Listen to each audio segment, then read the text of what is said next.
Welcome, sports fans, to another episode of Off the Rails Sports Saturday. I'm your host, Coach Miguel Medeiros, along with the voice of Panther basketball, Kyle Eaton. You like that? You like that? That's okay.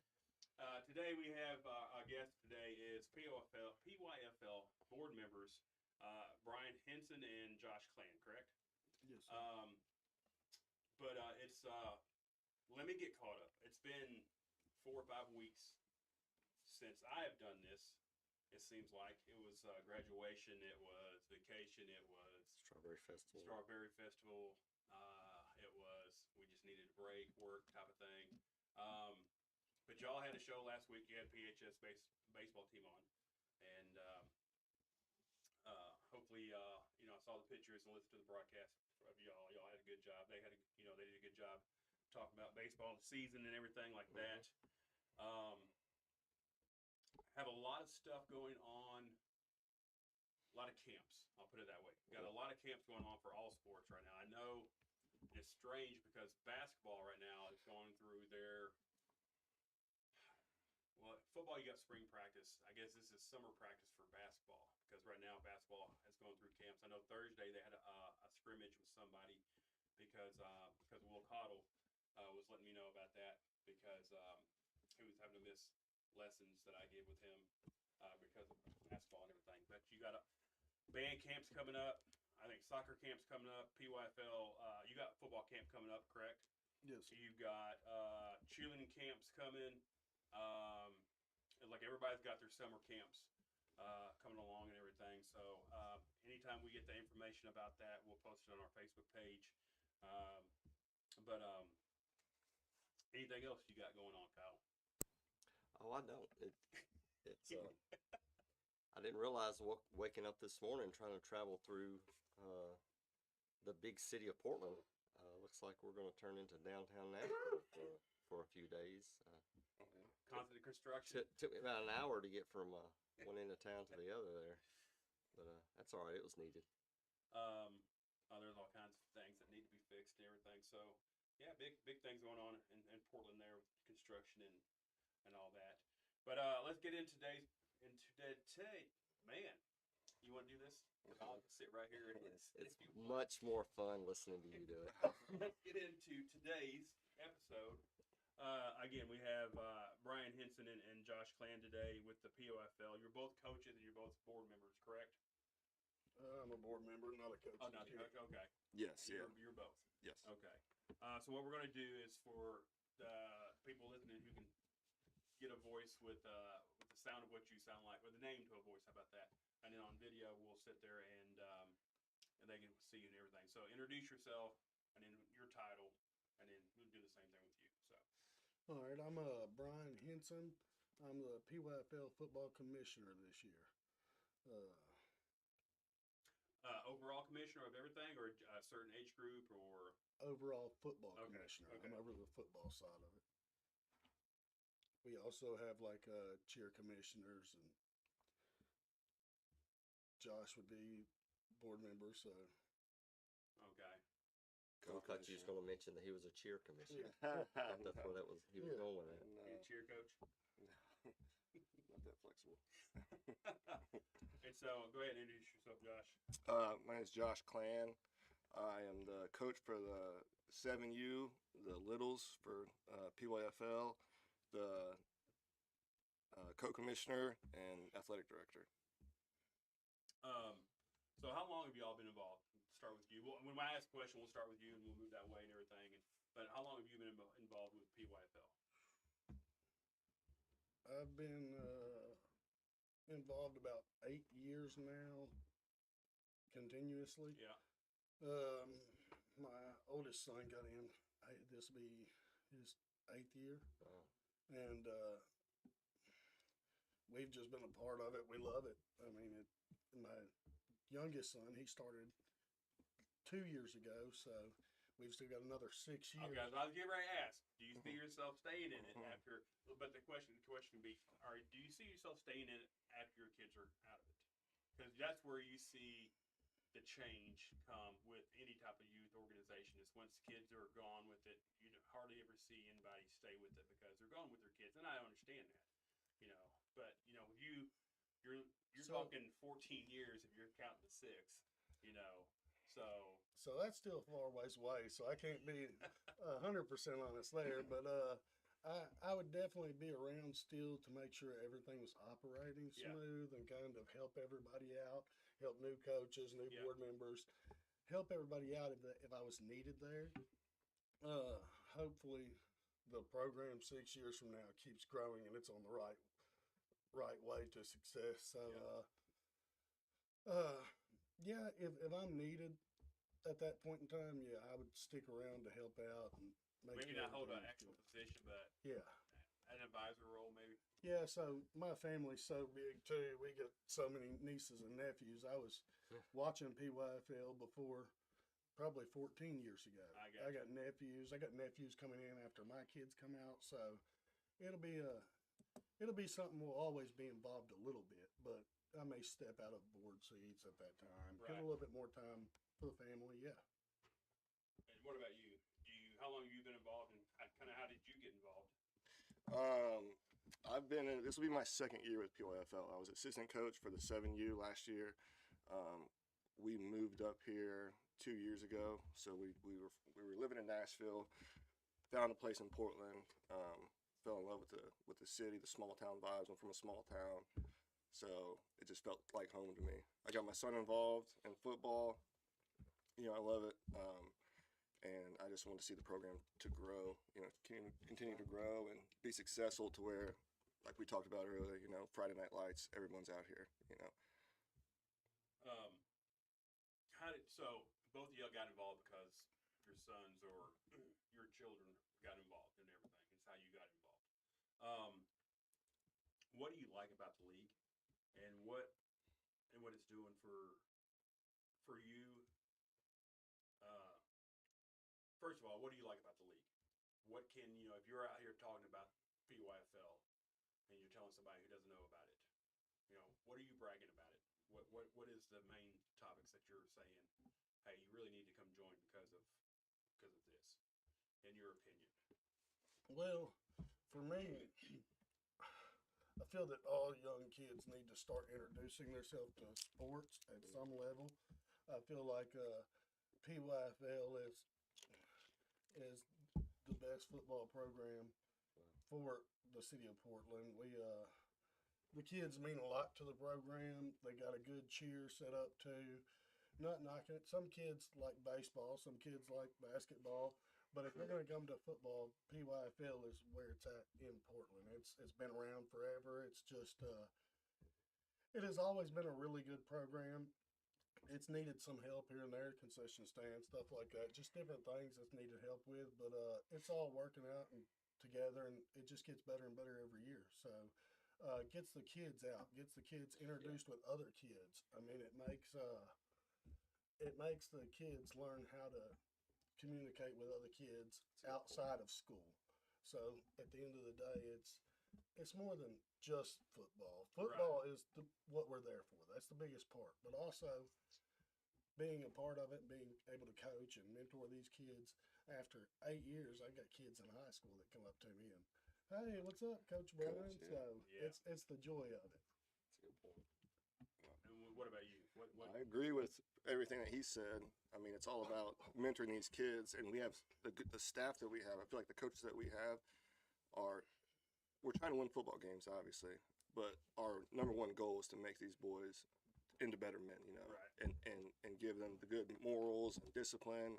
And listen, I couldn't tell you how many parents have come up and be like, he needs this, my boy needs that, you know. And at the end of the day, we're always gonna, you know, sure, we'll run laps and do bear crawls. At the end of the day, at the end of practice, we're gonna tell how proud we are of them for doing it.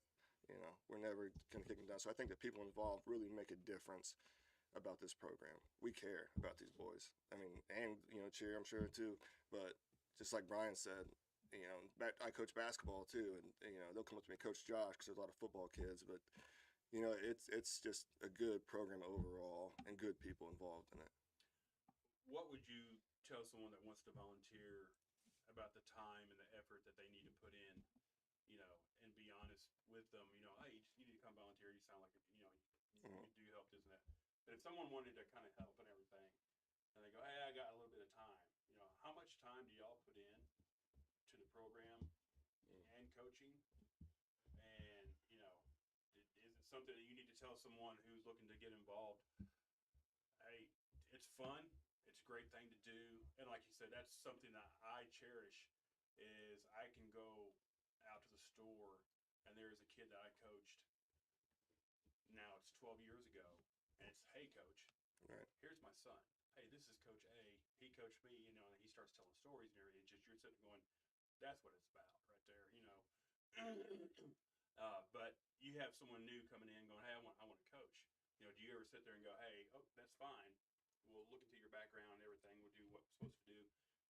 But understand, it's going to take, it's not just 2 hours of practice and it's an hour and a half at the Saturdays on games and everything. And after that, that's it and everything, How much time do y'all spend, just coaching, not as a board, because I know board members, they do a ton more, but just as coaching, what do you think y'all spend with that? Yeah, it's a lot of time, a lot of invested time. It can be, depending on how competitive your team and all your coaches get together. We really recommend for like help. People, you was talking about people coming to coach, and we want people to do that. We really recommend it. The big thing is you are going to spend. We spend, I would say, at least 4 to 10 hours, and that's on the low side. Just talking about the football after hours, like on your own time. Just coming up with stuff.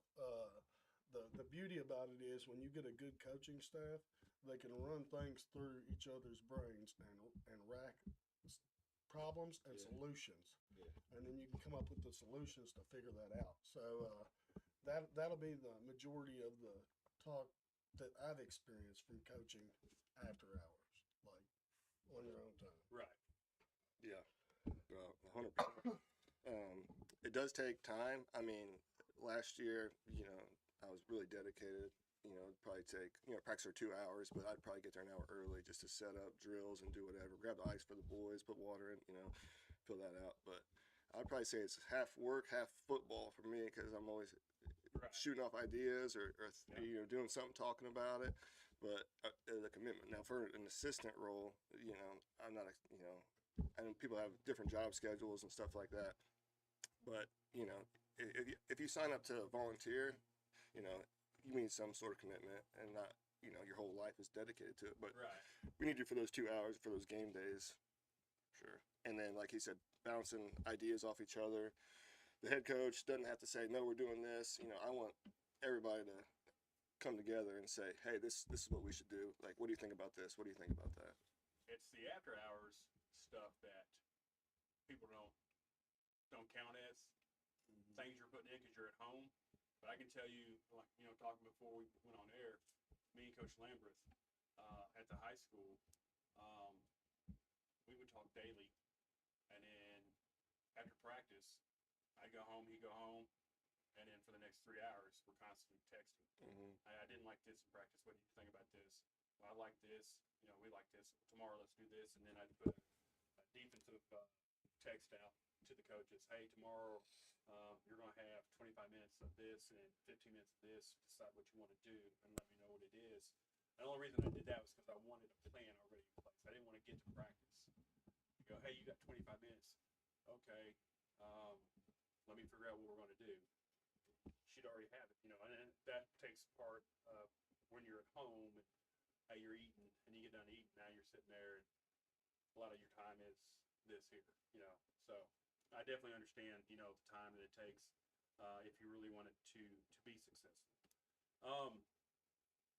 In your eyes, since you all have been part of the organization, how has the program grown? You all are talking about the new press box and concession stand that you're getting, that they're building now. I remember when I was involved with PYFL in 2001 through 2007, we actually played, the game field was actually that very first field as you come into the park right there on the left. That was the game field right there. And concessions was a box truck and somebody's grilling type of thing. That was it. Practice was actually to the right down that big grass area from where the amphitheater is now, and off the side of the playground up there on the hill. So that was, and each age group had a section of field that they had. That's where we practiced. Game field was the first field on the left. But then after I left and went to the middle school and high school, it got moved to where you're all at now.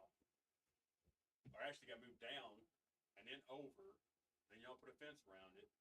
And so to see things change and how it's, in my eyes, since 2001 is big. But with y'all being involved for the last couple of years, and for you 6, 7, 8 years there, how has it grown? And are you proud of what you see so far, or in what things in your eyes would you like to see coming down the pipe? So overall, I mean, the whole city's grown. It feels like when you drive in the park from 2001, there's a big difference. I mean, it feels like a whole different place. The football program, I mean, it grows every year. You get new kids and more kids. I don't see it being too long before we have to split and go to multiple teams for each age group, because I mean, the kids just come in. I guess the city is growing, so we're getting more people. And overall with the park, I mean, we've got 2 big practice fields, and we've got 1 big game field. We've made a bunch of, over the years, there's been a bunch of different things we've done. They've extended the fence, made the fields longer. This year coming up, we're getting ready to add a lot more. The big thing is having people involved. The growth overall is coming up. Like we're definitely growing and putting in new things every year. And the kids we're getting more kids every year. We could use a little more help each year from like people who want to coach, people who want a board seat or want to be involved in some way. Some people just don't talk up too much in that way, but other than that, the growth is big. We've had some big growth over the years. So you talk about that. You usually talk about splitting. So right now, how many age groups do you have right now? Is it 3? Yeah, we have 3 age groups, what we call little, mids, and bigs. 7U, 9U, and 11U. Okay. And right now, Portland only has 1 team for each group now? Is it just one? Yes. But you're talking about possibly having to split and have like 2 Portland teams. Just like a White House. So is PYFL, I'm sure it's under a bigger umbrella, right? Because you were playing other teams and other cities. So you're like under Middle TriStar. Tennessee. Okay. Yeah. I think when we did it was Middle Tennessee junior football, whatever. So what, 7 teams probably counting Portland, 6 or 7 that's with that? I'm assuming they're all local. The PYFL? White House and the other teams that you play. Who's all in the league? The schedule's coming out next week. We had a Greenbrier join this year to try. Yeah, we have probably around 8 or 9, I'd say. Yeah. So I think it's 9 total teams. Yeah, we've got including us, I think. Joe Burns, Cheatham County, White House, Springfield, Greenbrier, East Robertson. There's quite a few. About the same teams that was back in 2001. Yeah. And I can say in 2007 we had enough kids that wanted to play that we split, and we had a purple team and a white team on all, and it was good for, I want to say, back then when it was 7/8. 6s could play with 7/8 and everything, but it's not the way y'all have got it now, where you let 5 and 6 year olds play now. So letting them come in and have kind of a junior varsity schedule per se. The last time I checked into it and everything, I thought that was good, because a lot of 6-year-olds was not going to play with 7, 8-year-olds unless they was special at that time. And then you had 9 and 10 and then 11, 12s, and the big argument there was you lost your 12-year-olds to middle school, because you had a choice. Do I play as a 12-year-old in the youth, or I play as a 7th grader for middle school? And that was the fight back in 2001, 2007.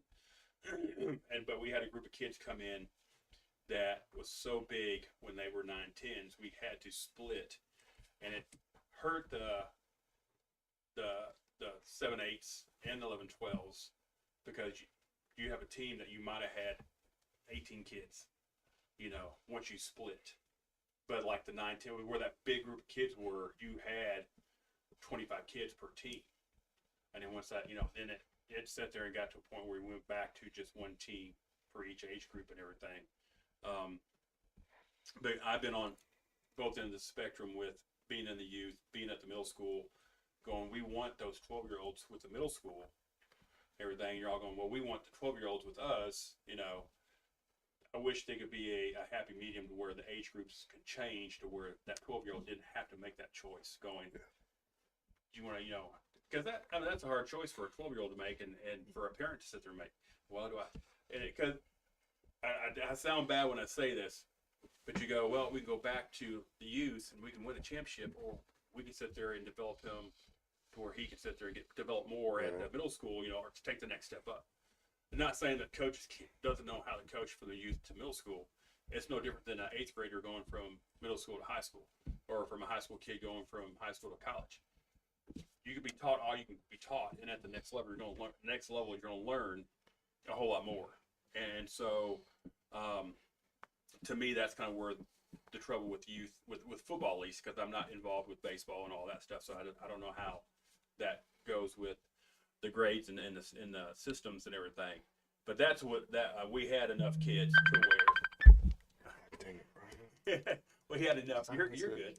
We had enough kids at that time we could split. Yeah. And then all of a sudden it started affecting the numbers and everything. And but I agree with you. I see it growing. That's like the talk at the high school is we're 5A. I'd say in 10 years we're going to be 6A, because the way that growth is everybody who's living in Nashville decided, I don't want to live in Nashville, but I want to live close enough. So I went south. So they went to Brentwood and Franklin. Then once that happened, it filled all up. They like, I don't want to drive no more than 30 minutes. Well, I don't want to go west, so they went east, and they went to Mount Juliet, and that's where that exploded. Lebanon, yeah. And Lebanon and all that. They still don't want to go west. From my understanding is county taxes and stuff that they would have to deal with. So nobody wants to build Fort Dixon. So now it's coming to us. White House is going to see the splurge before we do, but we're going to see it because, especially with them winding 65, and you got all the farmland out here on the west side of town, that you start building that up, put houses there. I got a house, I can jump on the interstate, and I'm in Nashville within 30, 40 minutes, whatever, or into Bowling Green, and you're going to have the influx of kids coming in and new people coming in. Portland's going to explode to the point of we'll have enough kids at the high school that we'll have to expand to 6A, and that's where we're going to be from that point on. So you're right about the expansion coming in, with kids coming in. You got more kids coming in, and that's a tough thought process of, do we expand to 2 teams per age group and everything, like White House did. We were close. I mean, I had 30 kids initially sign up, which is, a lot because I have 5, 6, 7-year-olds. And then if they're, after July 1st, their birthday could be July 2nd and turn 8, they're still on 7U technically. So I have some 5-year-olds and some 8-year-olds at the end of the season, So that's a big gap. So 30 of those kids, and we capped it at 30 because we'd have to split. But from what I understand, we'd all have to split mids, bigs, littles, because so you can't just do schedules. one age group. No. Okay. Because the schedules, like we could schedule at the same time. Yeah. But we're getting there, and the growth is. He knows way more about it than me because I'm a transplant here, but I love it. From last year to this year, just the excitement I feel a little bit more of than last year. People are a little bit more fired up about PYFL and ready to get the season started. I got parents reaching out to me ready to do some practicing and hey, when can we go after it? In early June. Yeah. So yeah. That is a good. We did a couple conditioning sessions with the boys and just so I can meet them and hang out. We did some running or whatever, but it wasn't a practice. We kind of just hung out so I get to know them. Yeah. But we're fired up. We're ready to go. Wow. the big changes are I can feel it, from last year to this year, and it's just going to keep getting better and better, in my opinion. I think we're going to be rocking and rolling. What is something that you're proud of as a board member that since you've been involved that you have seen happen?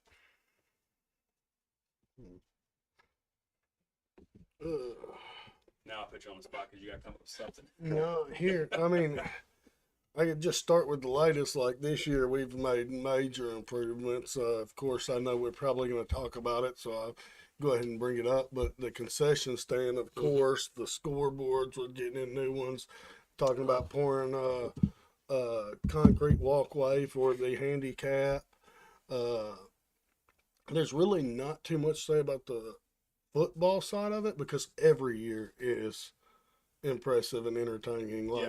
Like just loving football and these kids all together. Every year a new group comes and it's always fun. On the board side, we've done a lot this year to make a big difference. With the concession stand, it'll be finished here soon, and it'll have a new press box. So talk about that a little bit. How did that get started? Hey, we're going to redo this whole press box. We're going to get rid of this shed, and we're going to get something. How did that get started?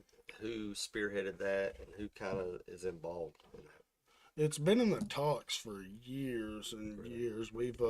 It's been talked about.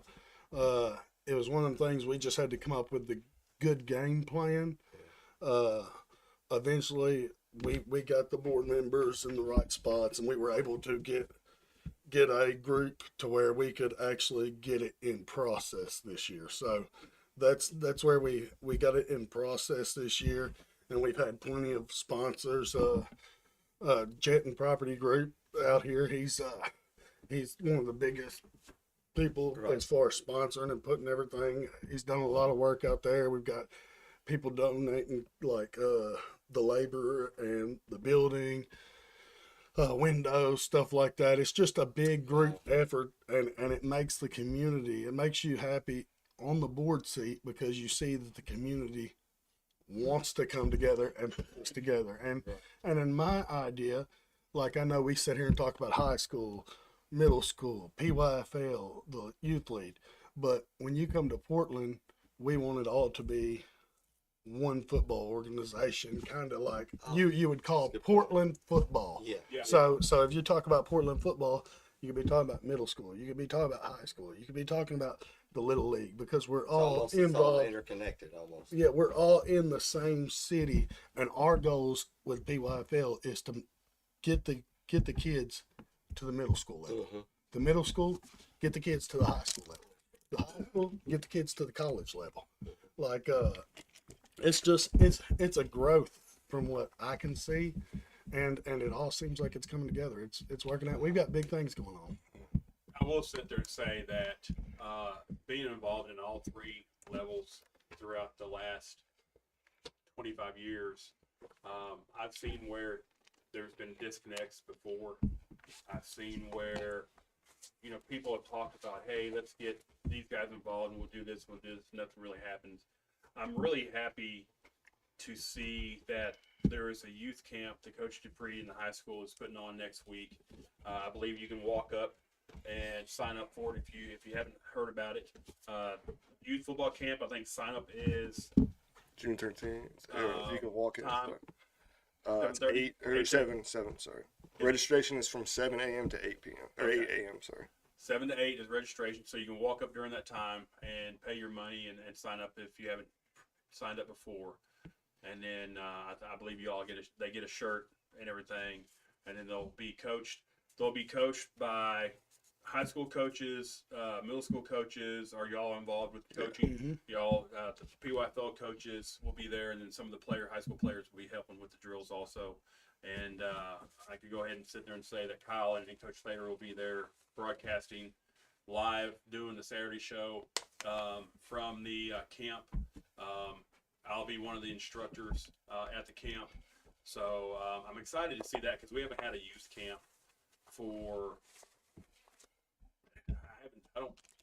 25 years that I've been involved. I have not We have not done a camp. I can tell you that the camp that y'all have during the summer, that was brought up in 2005 or 6, and I'm the one that came up with that idea to have a summer camp. Oh, nice. And back then, I had Coach Beaver came out, the high school coach, talked to the kids one night. I'm friends with Brent Alexander, who played in the NFL for 12 years. He would come in and he would talk. Frank Omiel, who played in the NFL, his wife is from Portland. He come in one day to talk to the kids, you know. And so you try to bring in speakers at the end of the day of the camp. And back then you had coaches wanted to make it full pads and wanted to be, and I'm like, this is not what this is supposed to be for. It's supposed to just for them to come out here, A little bit of fun. have fun, Yeah. but then you can kind of see the skill levels that these kids might have and everything. And go, oh man, I didn't know this kid was playing, but just and so that's and then kind of get them ready to be out in the sun, working in the heat, and go. You got a week off, and then kind of we start into camp wise and everything, and that's kind of what that whole purpose is for. But to see that it has stayed this whole time, it's nice to see that the high school now is getting involved and doing that is to me, soon Coach Capri called me, goes, hey, you want to help with the youth camp? Dang right, I'm there. Right.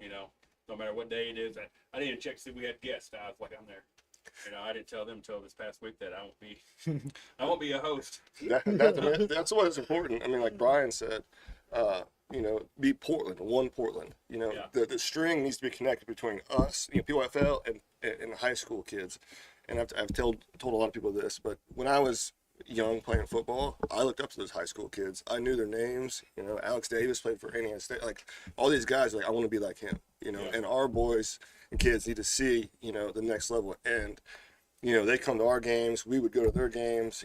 Every single time, and just we're all one. Like we're all a group. We all know each other. The high school kids can give the little ones noogies or whatever, and joke around and know their names.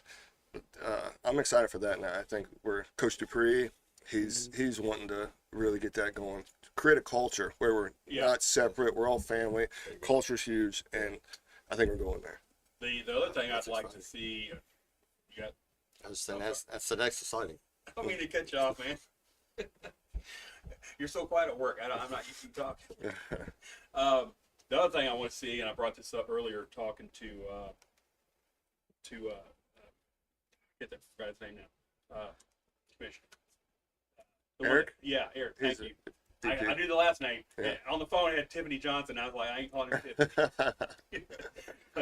but talking to Eric and everything, I really want Coach Dupree to get with y'all.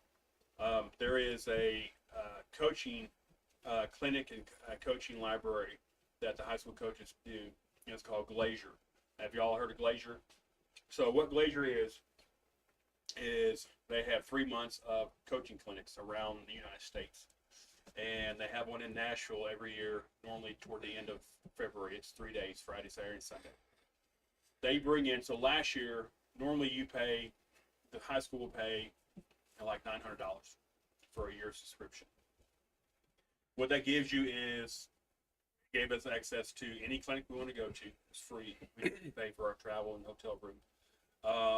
It gives us over 5,000 videos online that these coaches will do and put them online for us to learn from. But it also sits there, and then under that one cost, your feeder programs are eligible too. So this year, when and how the transition from Coach Hicks to Coach Dupree happened, and there is no deadline. Next week, if Coach Dupree wanted to sit there and pay the subscription, he could and everything. But it allows anybody in our feeder program, so it'd be high school coaches, middle school coaches, youth coaches. Y'all would sign up, give them the name, you have access. So in February, but last year I sat in Nashville and listened to the defensive coordinator from Tennessee Tech. I listened to the D-line coach from Auburn, the linebackers coach from University of Tennessee, high school coach from Michigan who's won 5 or 6 state championships. Coach Nix from Alcoa did it 2 years ago, came in. And when you get to these clinics and they talk, they are willing to sit and answer anything. They'll give you their phone number and say, if you have any questions, call me and let me know. And that's the cool thing about it. We had a trip planned to go up to Alcoa and watch their spring practice. and they was going to sit down with us, take us into a room, shoot film, and just talk football and stuff, how they run practice and everything. All that would be accessible for y'all if once it gets all going again, if they would want to sit there and do that. And I think, to me, that's what I think that lacks. That's where we lack. It's not only about the kids, it's about the coaching too. Because I can sit there and go, well, these kids learn this in youth, and then in middle school you have to define that drill a little bit better now, and then in high school you have to define that drill a little bit better now. But you would understand, it's kind of like with tackling. A lot of people, you get a guy who coached, and this ain't youth, I'm talking middle school wise.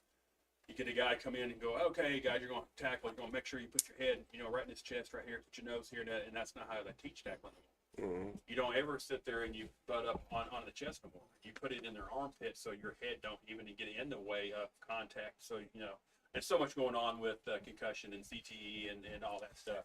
But that's the stuff that a lot of people, when you grab a dad, when you grab a dad from the stands going, hey, you want to coach and everything. 32 years ago when I played, we ran this type of offense. We and that's just where it's not about what you did back then. It's what you can teach the kids now. But that's something, that y'all saying is put everybody together, is we can put all the coaches in that system under one thing. And that's what I did, man. For the last 20 years, I've lived on Glacier and just watch video after video. You can go by position. You can go by the system.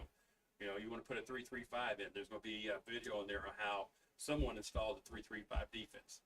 You can do the youth, you can do the high school, but it's just all kinds of stuff you can look at and pick little things out. And but that, I think that's also something you grow the coaches along with the kids, like you're saying.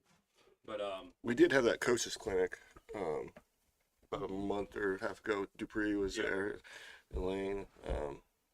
It was pretty good. Got a lot of good information. But what you're talking about, that would be pretty cool.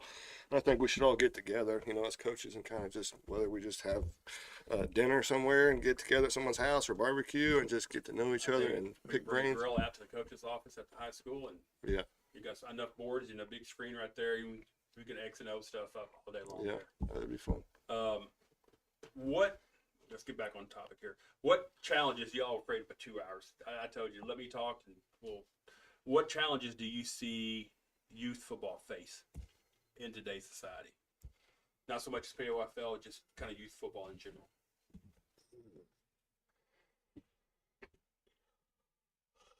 Do you see that we're losing kids due to contact? Because everybody's trying to now play flag football because of the injuries or this or that? I know a lot of kids. Actually, one of the guys I work with, he still coaches his son flag football at 12 years old. He's never played pads just because of the scared of contact. I coached another kid in basketball, probably one of the best athletes I've seen at his age. He dropped like 40 points on us in a 7U game. And I was on his parents like, please play football. And they wouldn't do it just because of the contact. Yeah. You're always going to have kids like that, kids that want to hit, aren't scared of contact, and you're going to have the parents that are saying, hey, you're going to play it anyways, But it does play a bigger issue since the whole CTE thing popped up. Parents are concerned, and they have a right to be concerned. Yep. But now, if you have the right coaches, to keep you safe, there's a lot of safety measures in place to where, the guardian cap, the helmets are better now. Yeah. It's not as common to get a concussion or have CTE. There's a lot of things that have changed since back in the day, so I don't know, but it has changed the signups. Well, going down to another road, fans, spectators, of course y'all travel to other cities around here. Do you see that being a problem with some of the parents always maybe getting a little bit too involved or too emotional, I guess you'd say, especially in that age group? Yeah, there are some that'll come out and say something. It's very not common at all. I mean, maybe one time last year we had a parent come out because he was a littler kid and he got tackled. But gotcha. It'll happen. Some parents will be concerned. Some won't. There's two sides of the spectrum. You got parents that are like, yeah, go after it, and wanting to see a hard hit. Yeah. But also their parents at the end of the day, and that's their kid out there that's getting laid out possibly. Yeah. So they don't like to see that either.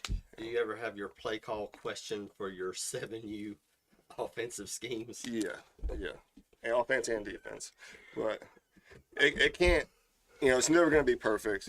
Like not everyone's going to love every single coach. Not all the parents are going to love you. Yeah. You got to do what's best for the kids. And make the best decisions for everyone. It's not just about one kid. It's about the whole team. So, That's a good point. Yeah, it's just a balancing act. I had a question here. It's down. So let me ask you this. I know when parents sign up, and we're going to get into some tough questions here. When parents sign their kids up, they want their kids to play. But there's also a safety aspect in the part of it also. How do you tell a parent that, first of all, what's y'all's opinion on everybody's going to play? I think in the youth, everybody deserves to play. I understand that. But the playing time and also who they're going against, you have to look at the safety aspect. And this is just my opinion, the safety aspect of the kid. So you've got a small kid. Hey, he's 7 years old, but he's just, right now, he's small body type. And you can put him in a position to where maybe as a receiver or a safety or a DB type of things where he's not into the contact part of it. But, the skill level is so much different. How do you explain to a parent right now that the skill level is just not there, that kid just, he can't be a starter, or he doesn't need to be a lot of playing time? Because then you're going to get into, I shouldn't have to pay full price then, or type of thing. Yeah. But it's not so much it's playing time. Like y'all said, it's the camaraderie with the other kids, being out there with the other kids, going through the school, going down the hallway and having somebody on your team sit there and go, hey, there's little Joe, hey, Joe, type of thing. Yeah. That's, to me, is what that is about. But how do y'all, I don't want to sit there and call it, how do y'all explain to parents that it's not going to be, 100%? So we got a 4-play rule. If the kid is there at practice all week, and our coaches position the kids that in that case so that they won't get hurt, that's one of their biggest jobs. To take care of their kids first. Every kid out there's a 4-play minimum at least. They're going to be on the field 4 plays at least. That being said, sometimes we do run into a little bit of that, or like where the kid doesn't want to go out, and we do have to tell the parent, hey, look, we've had two coaches address this kid, and we're trying to get him out there for the 4 plays, but he doesn't want to go. Him deep down inside, he knows that there's a potential chance of him, if he don't do his job how he's coached, then, and if he's at that level of fear, then we don't force kids to go out there. That's just, we'll just tell the parents, hey, look, we can't force the kid to go out there. Right. Sometimes the parents will be like, well, yeah, I'm not going to go out there. That's not how we're going to coach. We're going to go safety first. Our obligation is to treat them like every kid on our team is our own kid. Right. And make sure that they're safe at the end of the day. We want to see them progress. Even if they start off, they don't hit the field at all. But our goal by the end of that season is to where they're getting them, instead of 4 plays, they're getting 6 plays. And now they're confident to the level where they want to go out. So that the next year, they're a little bit better. The next year, they're a little bit better. Because without the fundamentals and keeping them safe with the good fundamentals, we're not doing no good for the middle school, the next level. So we've got to progress in that level. Sometimes it is slow. Sometimes we have kids that don't want to go out, or the parents are like, oh, they need more playing time. And more than likely in that situation, the kids know that they're not ready. Right. And all it takes is one bad experience for a kid in football to be like, I'm done, no more. All it takes is one big kid laying out another kid, and that experience is gone, And he's like, I'm not touching football again. I don't want to play again. So kids like that, you got to ease them into the game and make them really kind of fall in love with it and have fun with it first before. I've seen that happen where, like you said, it's one play, and it was a bad play for the kid, and then he just kind of shuns away from it from there on out. And I've also seen a kid who was at that point, was kind of on the edge right there, and all of a sudden it's a good play. They make a tackle, they make a touchdown, or something happens, and it's on the positive side of it, and all of a sudden it's 100%. they're off and running. You know? Well, that's the good thing with this league that we're in now too. I mean, when we do face teams where they're very dominant in their team, because you run into that sometimes. Yeah. The teams are just like, man, we can't compete. Like They're stacked. they're stacked. You can go ahead and call it. Yeah, and most of the time in those scenarios in the league we're in now, what they'll do is they'll run all second string for us, like towards the end of the game or something, so we can get all the kids in Right. and get them good learning experience. Right. And at that point, it almost becomes like a practice, more or less. The game doesn't count, so it's good. It's a nice league we're in too. And with that, also, what I also like is seeing the referees be involved. They're not sitting there going, and you can have no matter what level you're at, even in the pros, you can call holding every play. Yeah. Okay, but to sit and come and watch the youth. To me, the last time I went to the youth game, Coach Combs his kids were involved. I came out to watch his kids play and everything, and I just sat at the end of the fence, and I was just watching. And it was fun watching the kids get out there and play, and I was like, man, this is what pure football is. Just watching them do stuff. And what ruined it was the parents wanted to be so critical, about, oh, come on, ref, that was holding. Oh, coach, oh, they're tackling the guy, and this and that. Man, just let them play, depending on what level you're at. Don't get to that point till you at least get to middle school and maybe high school level, okay? But at the at the youth level, I love that the referees will sit there and, quarterback's not under center. He'll take the kid and move him under center or something like that, or help him with the chin straps and stuff like that. And even at the middle school during spring practice, I was helping Coach Lane, and I don't know how many times I've had kids come up and say, "Hey, Coach, can you sit there and help me?" And I was so used of having at the high school, I was so used to having kids having the zips, on their that you didn't snap no more. And to have kids at the middle school to sit there and have a snap, I'm like, what is this? You should just have to zip, and tighten it up and go. But to watch the referee sit there and do that out there and everything, I think they should be commended too. And I think they have a hard time. You've seen the videos out there on the internet where parents get, or beating up the referees or the coaches and everything. It's just, that's where I just sit there and shake my head and just kind of go, what have we gotten into? Where were we at? If you want to be on a travel team and that's the competition you want, then that's fine. Then do that and get away. Don't go and do that and then come play in a youth league, type of thing and try to be the same thing. But how do y'all measure success with it being beyond just wins and losses? As the kids grow, as kids, as people, that's what I care about. Like I said earlier, I want to win football games, obviously, but that's the most rewarding part of being a coach, is seeing where they started and seeing where they're at the end of the season. Because we had kids that were scared to hit, couldn't find angles, didn't know what offense and defense were, and then into the season, he's starting. He's starting, and he's not scared to hit. He's fired up about it.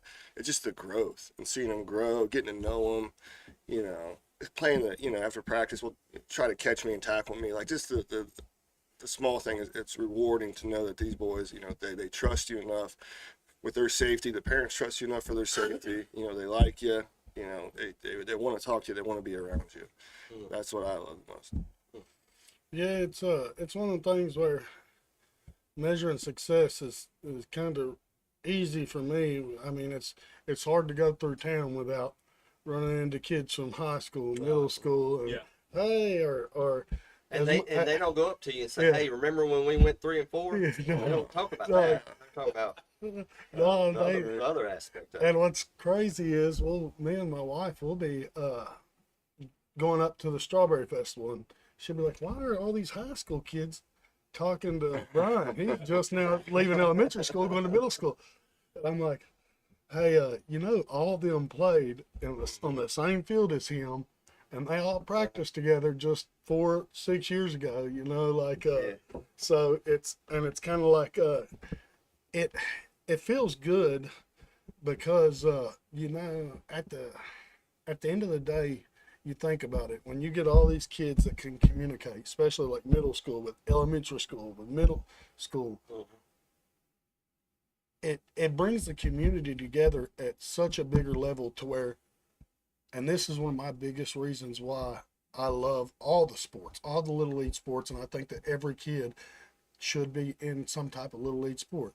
At the end of the day, it's going to make the school safer. It's going to make the community bond. It's going to make everything come together because these kids already have formed bonds outside of school. They know how to talk to each other. They know how to communicate. At that point, that's where I really measure success. I mean, it's. I think that's a good place to stop right there. We're going to take a small break, let everybody kind of catch their breath and everything. When we come back, we'll have more questions to ask Brian and Josh here and talk more youth football and what's kind of coming up on their schedule and what the summer's going to look like, what the fall's going to look like to them, and just kind of get their opinions on some other topics and everything with youth sports and everything. But you're listening to Off the Rails Sports Saturday here on PSN Network. This is Coach Danny Thompson, Portland High School Hall of Famer. You're listening to KHS Athletics on Portland Sports Network.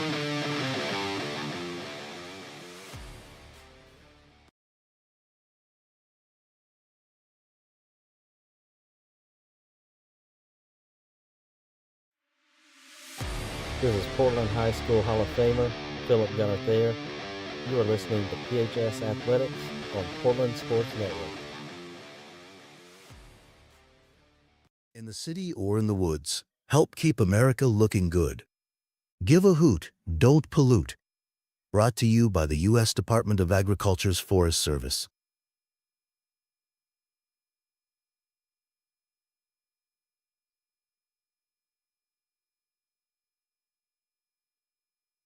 From phones and laptops to toys and tools, many of our favorite things run on batteries.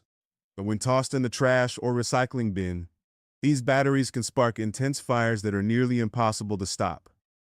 Battery fires are happening more often. They've destroyed homes, burned down garbage trucks and recycling centers, and, tragically, taken lives. When a facility goes up in flames, trash and recycling services can be shut down for weeks or even months. The good news, battery fires are easy to prevent. Just remember, never throw batteries in the trash or recycling bin. Always tape the ends and drop them off at a safe collection site or mail them in using a certified return box. Smokey the Bear. Then you know why Smokey tells you when he sees you passing through. Remember, please be careful, it's the least that you can do. What you desire, don't play with matches, don't play with fire. After 80 years of learning his wildfire prevention tips, Smokey Bear lives within us all. Learn more at SmokeyBear.com, and remember, Only you can prevent wildfires. brought to you by the USDA Forest Service, your state forester, and the Ad Council. Tennessee Commission for the United States Semi-Quincentennial was created to plan, encourage, develop, and coordinate the commemoration of the 250th anniversary of the founding of the United States and recognize Tennessee's integral role in that event and the impact of its people on the nation's past, present, and future. The Commission promotes an inclusive statewide celebration and educational commemoration of America's 250th by interpreting and preserving Tennessee's unique stories, objects, landmarks, and places across our diverse state that defined who we are as Tennesseans and Americans.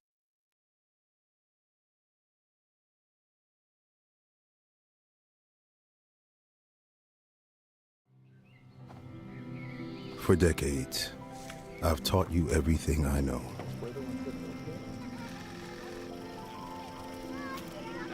How to safely build a fire. How to control the flames.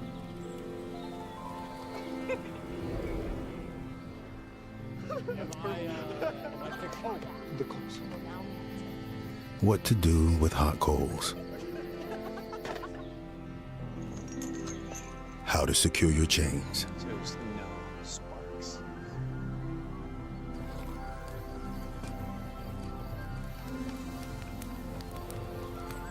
But I can only teach wildfire prevention. Only you can prevent wildfires.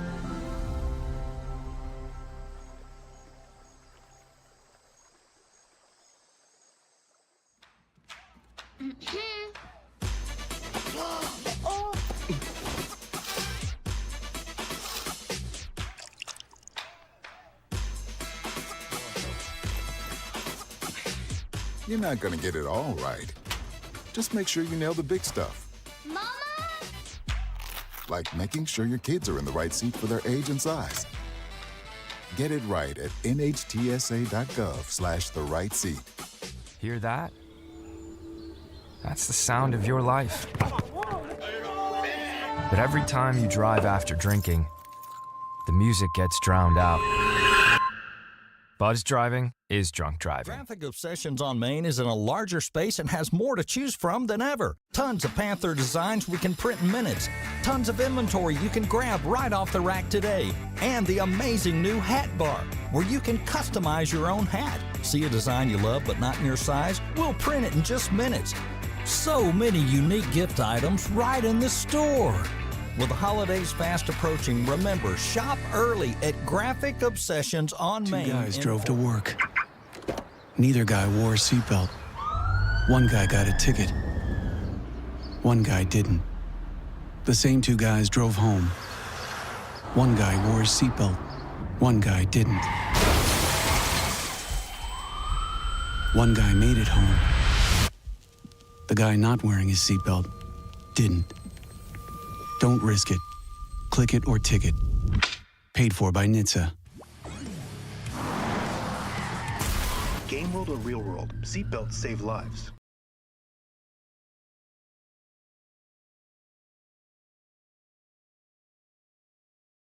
Nobody had to tell your grandparents not to drive while using their typewriters. Why should it be any different for us kids and our cell phones? Distracted driving was the cause of more than 3,000 deaths in 2022. Come on, we're smarter than this. Let's put down the phones and focus on the roads. Drive safe, everybody. Don't drive distracted. A message brought to you by the National Highway Traffic Safety Administration, Project Yellow Light, and the Ad Council.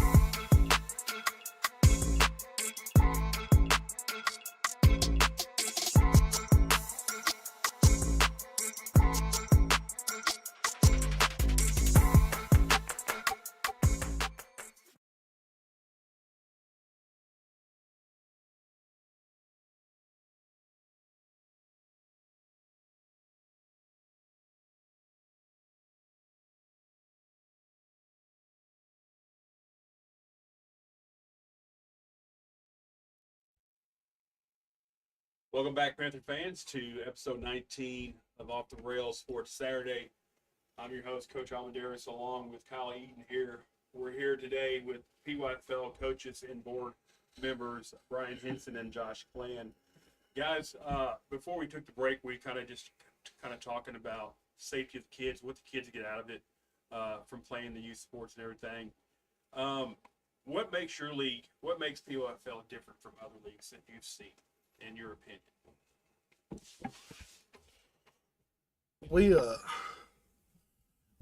We're very, very proud and strong Panther genes. This is a football town, so everybody, even the parents and everybody, big Portland football. We push it to the point. It's just a really good community. The parents, the board, everybody works together really, really nice. We don't have many problems at all. I know we talked about it a little bit before about parents and refs and stuff like that. That always happens in football. It always happens. So we're very strong on, hey, if we have to have a parent meeting or a board meeting or a coaches meeting, we'll have it. We'll have it the day after practice if we need to address something. I feel like everybody, even the parents, take a bunch of pride and respect into the league that is in Portland. What, in your opinion, what life lessons does youth sports teach young athletes? It's a little toughness, not to give up. you know, try hard, life lessons. I mean, it gives you discipline, you know, respect too, I would say. You know, it teaches them to grow socially, you know, morally, and, you know, be better as a person, you know, because coaches aren't going to take bullying out there on the football field. You know, everyone's going to get along. We're a team at the end of the day. So, you know, friendship, you know, team, because, you know, the boys, sure, they'll get fired up and they'll want to hit each other, you know, like tackle each other. Yeah. But at the end of the day, after every practice, it's, hey, we're still a team, you know, and congratulate everybody. Tell everybody they did a good job today. So they're going to be, you know, friends. Everyone has their differences, but I think a lot of it is just building the structure for them to grow up to be responsible men and adults. Makes sense. Describe how you do it individually. How do you build competence and character in a youth athlete? We normally start like, for instance, it's a growing process. So even from the first day, we're just going over names and stuff, and we match them and even them up to where they feel like they've got a chance every time. We're never gonna like just completely dominate a kid. So and at some times you will have to get on to kids, adjust them, and hey, look, we're doing this wrong. We're doing this wrong. We got to fix this. But it's the way you lift them up after you're correcting something. You still have to be able to lift them up. Like, hey, look, this part was good. We just need to work on this part. But we're going to get it together. We're going to get it together. And at the end, just we're going to get it together tells them that he's not alone. Me and him both are going to fix that problem. So it's all in the way you communicate with kids. I've had kids that starting players, starting quarterbacks come off the field. Oh, I don't know if I want to do this. We go over and talk. Next thing you know, I'm ready to go. I'm ready to go. I feel good. It's just it becomes a communication thing with a kid that grows for life. It grows a connection for life. So, 100%.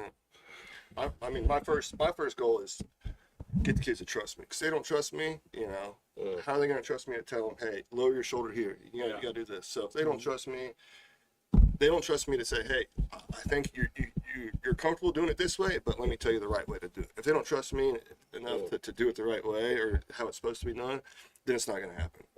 So it starts all off with that, with trusting the coach, you know, believing that we're going to take care of them, keep them safe. And then, like Brian said, once they get after it, you know, and start to learn and do better, they get excited about it. How do you help players build? What do you want every player to gain from the experience of playing youth football? Respect, confidence, pride. Like, I want them to be happy that they're out there first and foremost. And over time, they're going to learn how to communicate with all the other kids. They're going to learn how to communicate with the coaches out there. Learn a little bit more respect. Like, we see so much change in kids when they start early.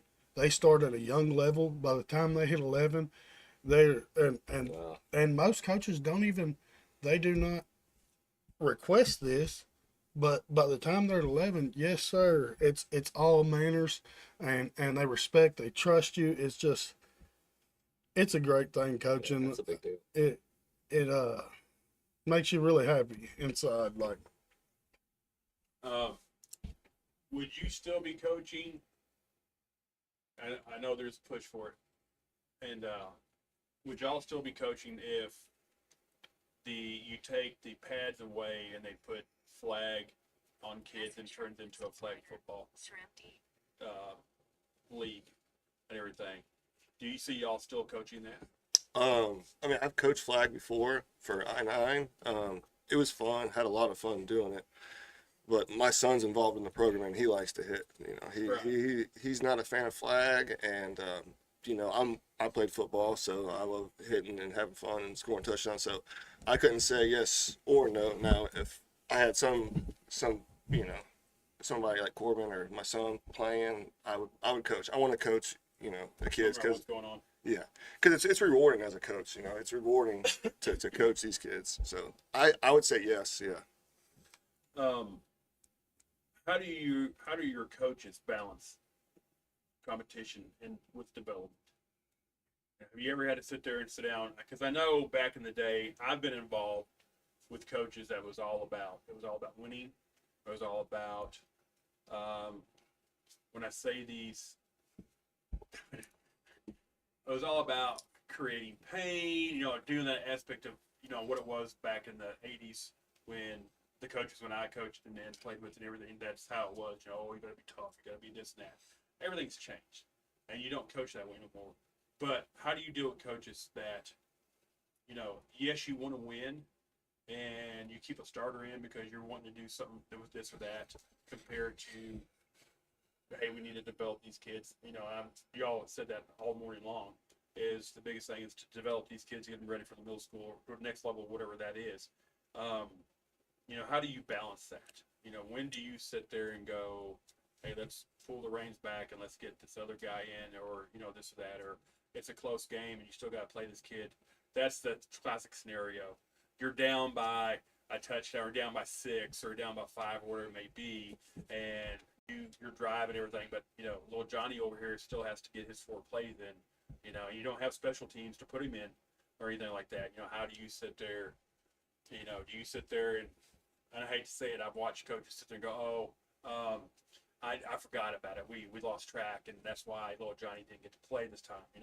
I've watched coaches back in the early 2000s take kids and not weigh them in on weigh-in day. And then come first game, they weigh them in, and I've watched and heard stories about what they did to these kids to get them, because, and I'm sure, I know at Gallatin and everything, they weigh every week.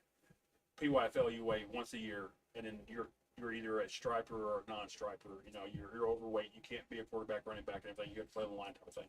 And I've watched dads and coaches have kids do certain things to where they would make that weight limit. Mm-hmm. It just, and you look back and you're going, what were you doing? But anyway, how do you tell your coaches, there's competition, but there's also development, and how do you weigh that? Well, time changes everything. And what I mean by that is, like, so for instance, when most of us were all playing at that level, yes, it was a lot different. Like we were talking earlier, you were hitting in the center of the chest. It was just bad tackling fundamentals. Over time, we've noticed as coaches for all of our league, it's not so much in how we were coached, drilling it into them, and that's how we were coached. We've noticed that a lot of this is lifting up. So even at this aspect, some of our, let's say, first string kids almost help coaching. Like they help coaching at this point because they see the kids falling behind, so they lift them up. They pick them up. So for instance, let's say we're running field to field. There's a kid that's not making it. Half of our team goes back and gets on the ground with them and come on, picks them up. It's a different era from where we were. We still deal with some of that.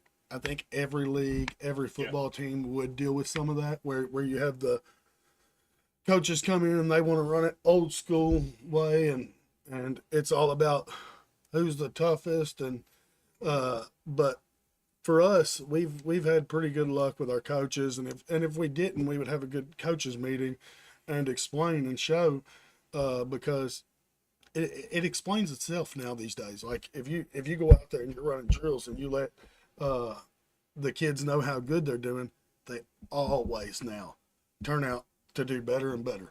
If you're beating them down, they go to give up a lot easier.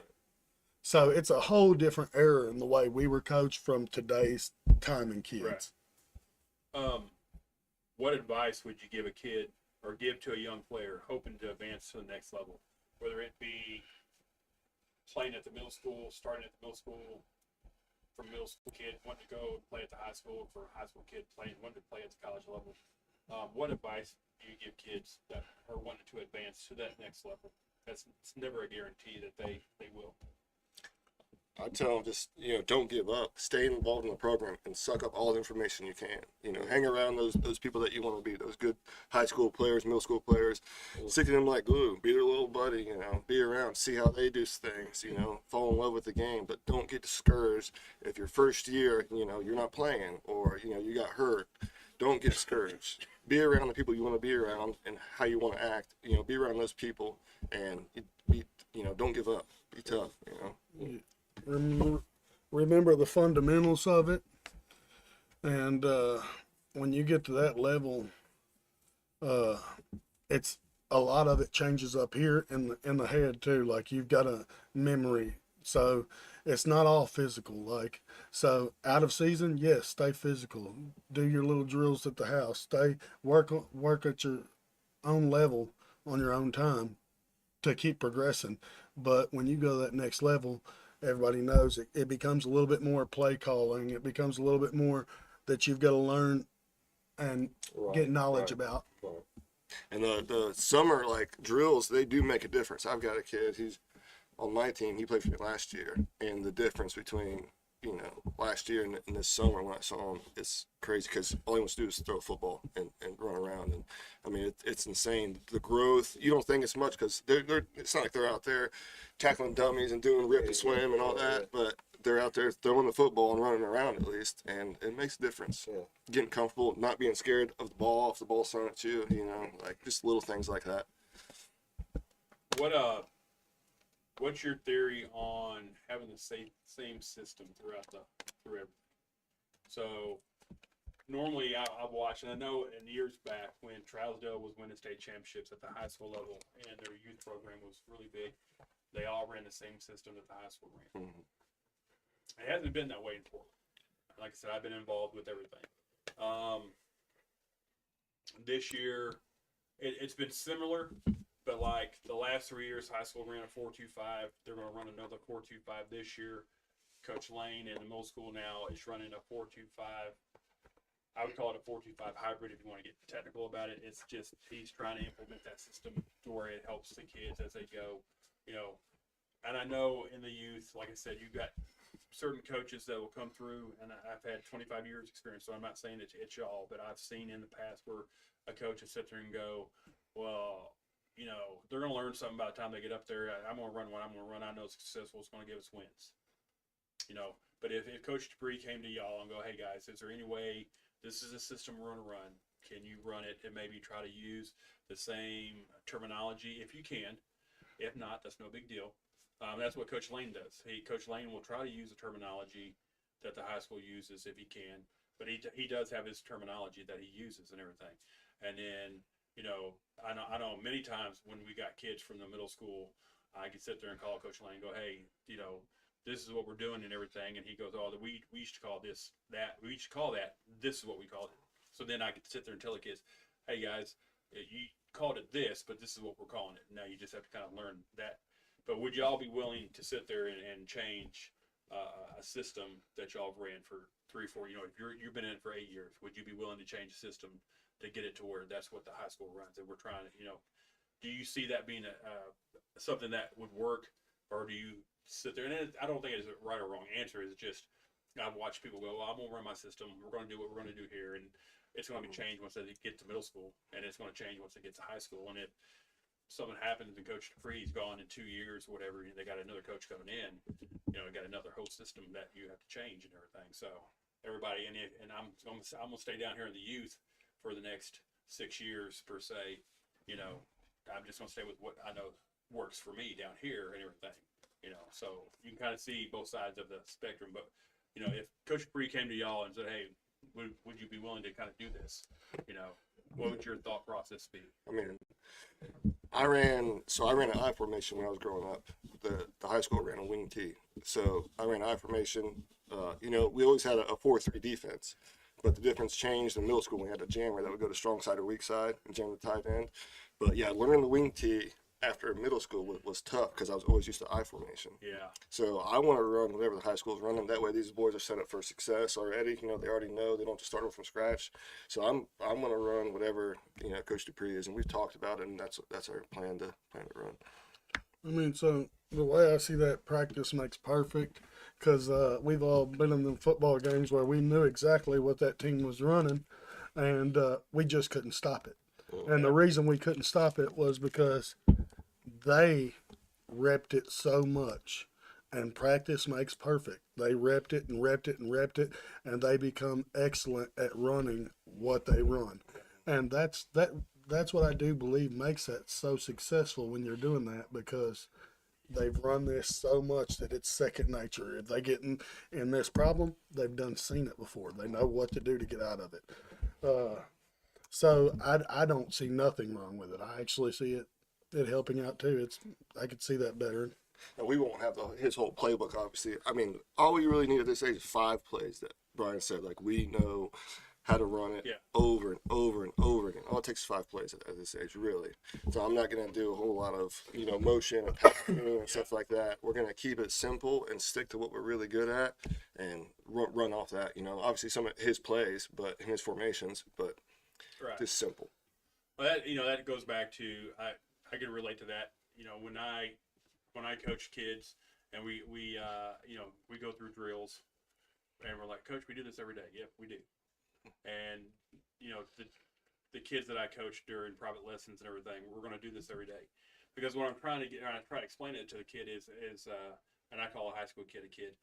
When I try to explain it to them is, you have to be able to do this so much that it becomes second nature, that you don't think about it. And I said, that's why I said, NFL still, the guys in the NFL still do these drills, because it's just natural.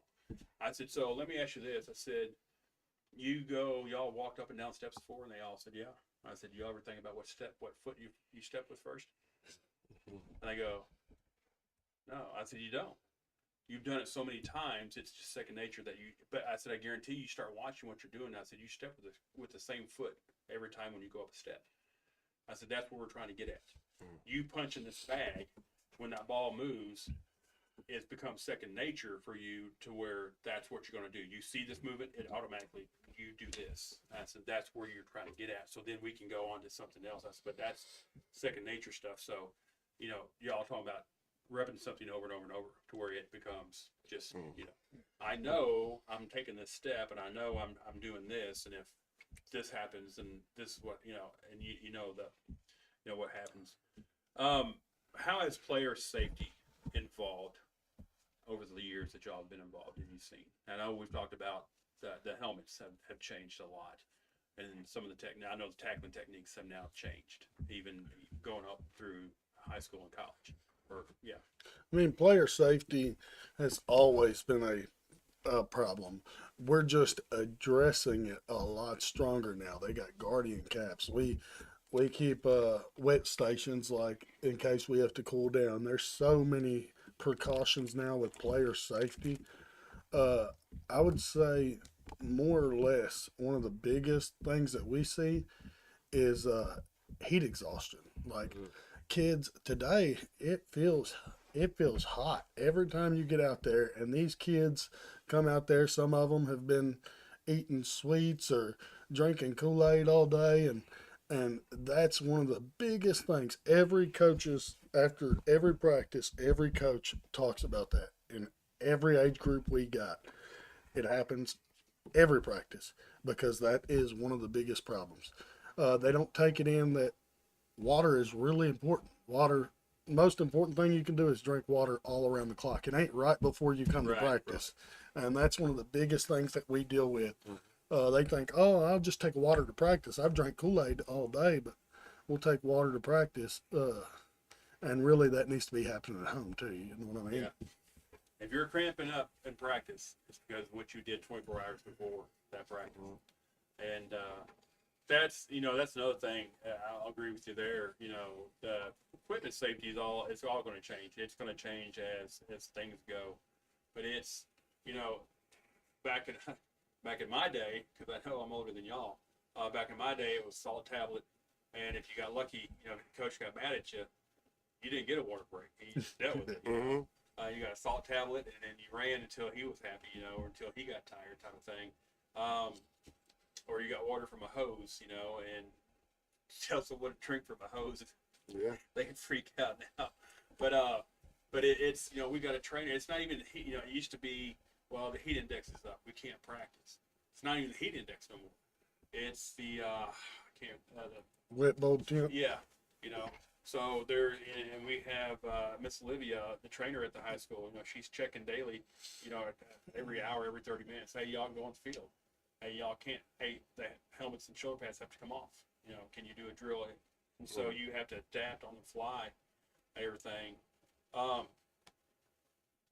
Talking about the heat and everything, what are some of y'all precautions? What do y'all do to sit there during practice? Go, man, it's getting pretty hot. What determines if you take the helmets off, or you get the helmets and shoulder pads get to take off, or even at the high school level, we have to have so many minutes of a break time for them to sit there and get water or to get up and everything like that. What do y'all got at the youth level? So every 15 minutes, we pretty much bring the kids together in between every drills. Every 15 minutes, which they can get water anytime.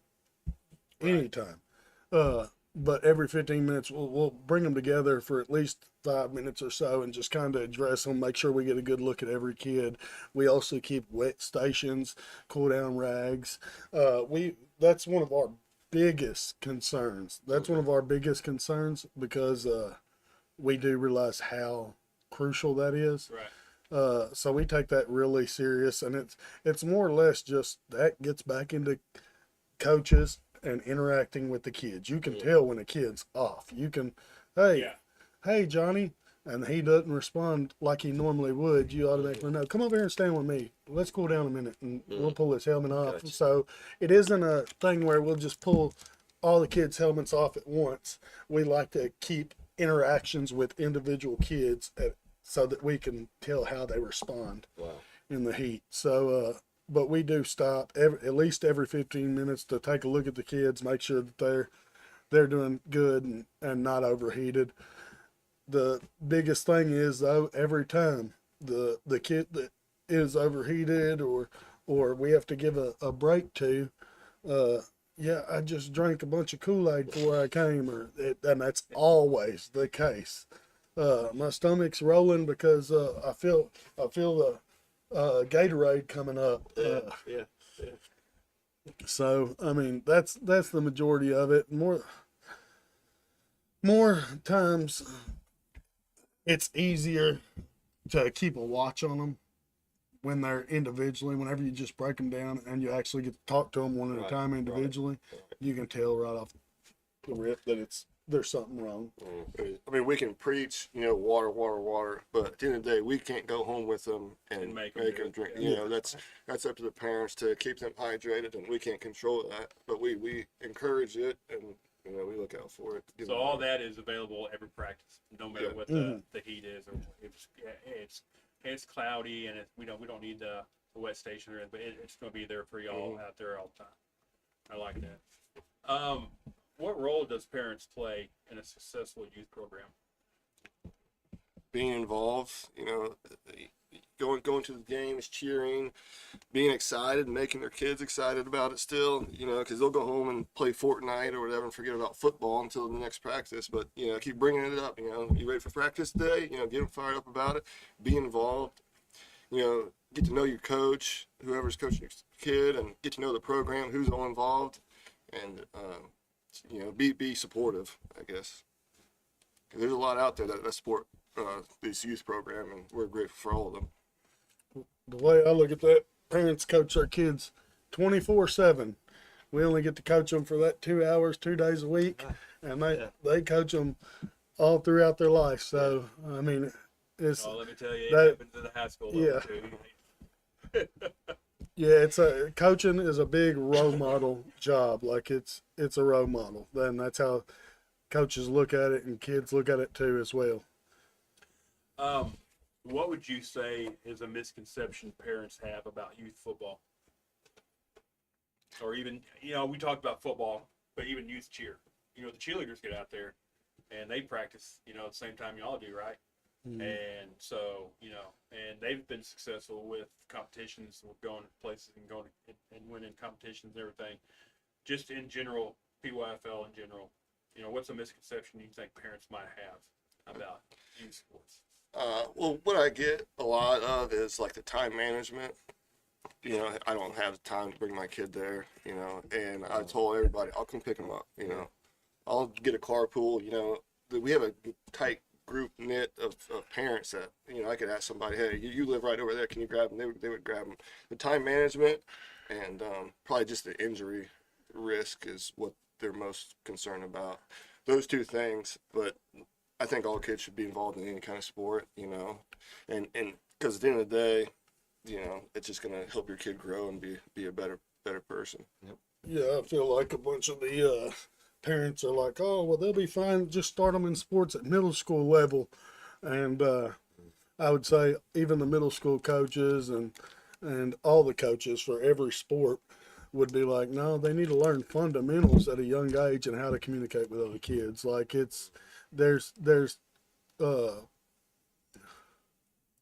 a lot of advantages that they get from the youth level when they go up to a middle school level. I know we talked about, how y'all deal with conflicts during the season. Y'all have a board meeting, soon after if you've got to deal with that. What makes, in your opinion, a great youth coach? What makes a great youth coach is the communication, still, it goes back to that. I mean, me as a commissioner, I go up and I have a coaches meeting with all the coaches, every team individually, also a parents meeting, and some of the things that we'll address is the way we represent ourselves on other people's fields and the way we represent ourselves on our fields.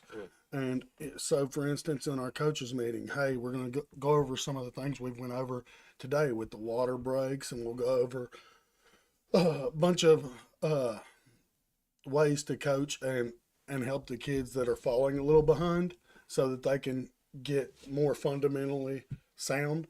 And then with the parents, we'll go over some of the biggest cons that we have is hollering at the refs. Well, me as commissioner, it's going to be hard for me to do my job whenever the refs are the first ones to tell, that league up there, they hollering, they was loud and they was shouting. If we can keep that down, it's a lot easier for me if the refs didn't complain about us, we complained about them first. You know what I mean? And nobody ever knew there was a problem. Yeah. But the commissioner addressed it very professionally, and we kept our community controlled in a good environment for the kids. Because at the end of the day, football only exists because of the kids. We're all there for the kids. That's what we're there for. There's no sense in being bad role models. And I understand that some people, it's the love and they have and the passion for the game. It's hard. It's hard not to get riled up whenever you know that something's wrong, but that's something that we've got to work on to be better role model for our kids. What kind of training do the coaches get that when y'all decide that you're going to let someone coach? Is there any training that they go through, or is it just kind of knowledge of them? And how do you kind of select coaches and everything? Is there a process that you have? Yeah, I've played, I've coached before. I'm certified I-9. I mean, that was a training that I had. But it's like assistant wise, you get to know the parents over the season, so you can tell kind of who would be a good fit, who's really involved, who's there every single day watching their kid play football, who's there every single game, who's cheering, who's asking questions, And that's how I found some of my assistants, is just because they're involved. They want to know, hey, how do we do it at practice? What can we work on at home to make him better and involved? They know all the kids' names. So, and you don't necessarily, at this age group, it's not really about football. It's about leadership, and being a good role model. Obviously, football knowledge is key, but if they coach a certificate too, they've got to get certified, and we get background checks as well. I know at one time, right before I left to go to the middle school, Football USA had a program. We actually went down to Titan's facility, and they had a clinic down there that they put on. And once you got through that, you got a certificate and everything like that type of thing. So I really do think the Glacier would really benefit y'all, everything. And I'll talk to Coach Free about that maybe this week or next weekend or whatever, just to see if we can go ahead and get signed up for it. Because like I said, it's your choice. It doesn't cost no money. It's one big lump sum. So maybe everybody can get together and add a little bit to it per se. But it's just something I think, and when you got 1,000 videos you can watch online and learn techniques that is nowadays. It's not a video from 1972. It's now and what everybody's doing and everything, and it's coming from every level and every aspect of it. I think that would be a good thing there. Tell the people who's listening or who's going to listen later or who's going to watch video, if they're a part of the community, they want to get involved. How do they get involved to volunteer to help y'all? Y'all got a website, y'all got a Facebook page, who do they need to contact, and stuff like that? See, we've got big things going on too. We do have a Facebook page, and they're making it easier on the city's website as well to get to the page. They made it a lot easier with a website on there too.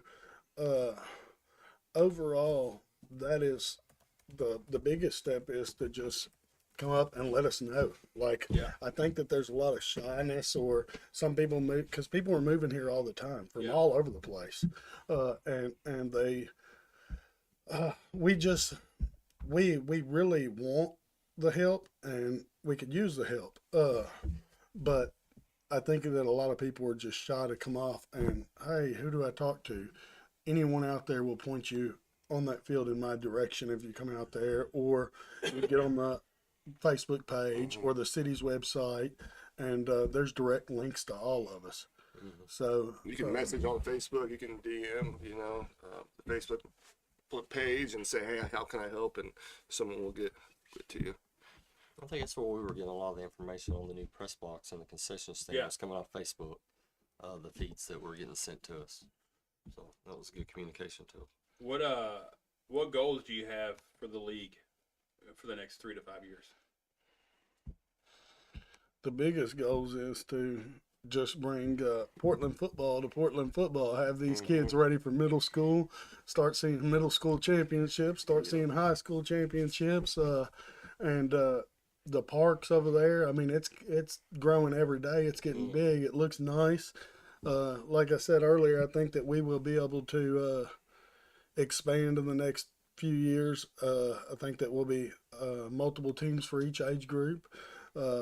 We're making big moves every year. This year we've made some drastic moves. We're doing a lot out there, and we hope to have a really, really good season this year. But either way, with the coaching that's in place and stuff, we know that the kids will have a blast, and they bring more and more kids every year. As a community, we want to grow as part of Portland. That's the biggest thing. Do y'all have a memory or a moment that kind of you look back and you go, this is why I do this? I have a lot. There's a lot of them. It happens every year, frequently throughout the year. And most of the time, it's just being able to communicate with the kids and get their spirits up and be like, yeah, I can do this. And then they go out there and do what you said. And next thing you know, they're like, oh, this works. So then you watch them grow through every game, and the growth. And it opens up. Yeah. You see that light bulb pop on for the first time in these kids, and you're like, it's fulfilling. You're like, I'm doing my job. This kid is excited now. Like, we talked about one play can make a difference. So one practice, one drill. And seeing that kid light up, getting excited. Yeah. What message would you like to share with current and future families about the league or about playing youth sports? Future message. I would say get involved, get your kids involved early, because it's not just about football. It's about building a community, friendship for your kids. You know, getting the discipline, getting the teammates, the buddies. It's hanging out outside of football, pool parties, birthdays. It's not just about football. It's about getting these kids around other kids and learning how to act and communicate and have fun together. That's what I was saying. That's the most important part of this piece. It's not just about football. It's about them making friends and growing. Makes sense. I'm looking through questions. I'm sorry. We've Well, kind I of want- touched. no, you, I you want- go ahead. You go ahead and ask yours. Yeah, I wanted to ask something, because Miguel kind of touched on it early on, but just kind of pass out the flowers for board members. The behind the scenes stuff that you guys have to take care of, and I think people don't really think about that. I'm assuming you guys, if you guys don't take care of the referees, there's not going to be a referee there, or how many referees you have. Is that your guys' responsibility, or is that TriStars to get the refs in there? And PYFL has to pay for the refs, right? From their own budget. Yep, we have to pay for the refs. We have to make sure the refs, we're in communication with the refs and the league as well. We also have a cop at every game. That's just protocol with the league we're in. They take safety as a really, really big thing. So how do you do that? Do you communicate with the county or with the city, or is there a certain to get a security officer there? We communicate with the city and the league and the refs. So we're like the middleman that communicates with everybody to make sure that everything's going on right and properly. At the end of the day, it all falls back on us if something goes wrong. So we're You're the hub of the wheel. Yeah. All spokes lead to you, huh? Yeah. Concession stands. I mean, I'm sure your guys are kind of responsible for who's going to man the concession stands and how that's going to be done every game. I mean, that's a big responsibility. Yeah, we put it together every game. We've got a list of gate, who's going to run the gate. There you go. Who's going to be in the concession stands, who's in the press box, what the game's going to be like as far as sometimes we'll have running clocks, and I mean, there's so much stuff to put into it. Yep. In that perspective, we have back to plans for this year. Like this year, we have the preseason Panther Bowl. We always have going on every year, but we also have plans for a post bowl game this year. It's something new. We're going to bring in a game at the end of the season after our Super Bowl. We're going to have one last game, kind of like a Portland post bowl game. Okay. And to bring in all the kids, even let's say we get up to the championship, the Super Bowl, and we don't win. Yeah. That doesn't have to be or we get in the playoffs and we don't win. We don't go to the championship. Yeah. You got that one more. That doesn't have to be our last time together on a loss. We get to know when our last game is to compete together as a team, as a family. That way we know where we're at. Yeah. That was one of the big things we added this year as well. Next year we've already had talks about things we might add. It's going to be a growing process every year. We're trying to add so much stuff to where we can keep these kids familiar with each other, keep them athletic, keep them in good shape, and be good mentors, really. Just be really good mentors for the kids. That's exciting. Have you talked to the kids about the high school camp next week? Are they excited about that? Yes. What are they looking to get out of it? What have they said about the camp and everything? Are they really talked about it and everything, or are they just excited to be? Yeah, they're excited to get back around their buddies and friends and learn some football, really. I'm excited to get back around the kids, too, and kind of start our process. Yeah, it's going to be fun. It's going to be a lot of fun. Like I said, you can still sign up the day of if you guys still want to go. Anybody that needs to go, it'll be a lot of fun. And how much is the camp? Do we know? I can't remember what's top of my head. I'll have to look that up. The biggest thing for the kids, I think they're realizing that, hey, look, football doesn't end here. Football goes on to the middle school. It goes on to, because some of the kids at our age group, you got to think we got 5, 6, 7-year-olds, and they're like, man, football's got a big community. So it's, and then they get to learn from and see them high school players come out. 40 free. Yeah. Free? Okay. Yeah, and see them high school players come out, and it really puts off good role models for them. Yeah.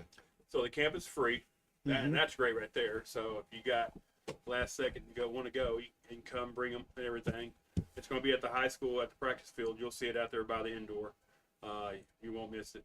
I know there will be a table set up there to register and get your shirt and everything, and just wear shorts, bring you some water and stuff like that. The last 20 minutes you want to talk X's and O's? What do y'all run? What's y'all system? Be a wing T. Wing T. Dupree's running, yeah. And then defense, it's a 5-2 probably. Okay. Do you, what's the other coach running in the other age groups? Do you know? We're not 100% on that. We were talking about 5. I know Eric was talking about. We're all been talking a little bit with Coach Dupree. That's one good thing we've had a coaches clinic. We've all been talking a little bit with them. We're able to communicate with the high school coach, the middle school coach. They're open for communication if any of us want to. That being said, I think that most all of them are going to be running around about the same thing. They'll all put their own little terminology to it and mix up a few little things here and there, but overall, all of us have been kind of communicating with the. What do y'all see now at the youth? What does everybody run offensively nowadays? Wing T, a lot And of the it. wing T still? And that's why I run a 5-2 because speed kills at the age group that I coach. Everybody's It's still just, trying to get to the outside. That's it. You could run and dive, and then they're still bouncing outside. And if we can contain, containment's the biggest thing in here. All it takes is it's one play, one play touchdown. It's never like 4 yards at a time. It's that breakaway. Yeah. So just trying to contain is the biggest part. And defensively, everybody's kind of running the same thing. Eric was talking about running a 5-2, but I'm not sure. I don't think it's all ironed in yet. It mixes up. There's a lot of 4-4s out there too. A lot of people run the 4-4. That's very common. You see that all over football. 4-4 is one of the most common defenses there are. So I'm sure there'll be a little bit of that as a backup plan if they're running something different. But yeah, it's all gonna mix up a little bit. We have a strong side and weak side if we have a good.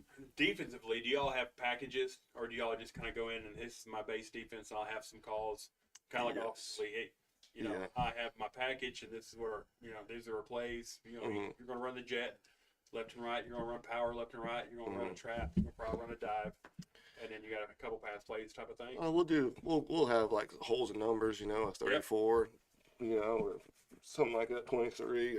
But defense is more so like strong side, weak side. If I've got a good linebacker that's a ball hawk, I'll put him strong side. And Ripper Liz, I'll have to get with Dupree about the terminology on how he uses right and left, but something like that. Because in defense, I might bounce them out a little bit further. If we're getting killed on the outside, I might stack. So the good thing about it is at this league, you can be on the field with them. Yeah. So you can kind of be like, where are we getting beat up at, and kind of adjust to that.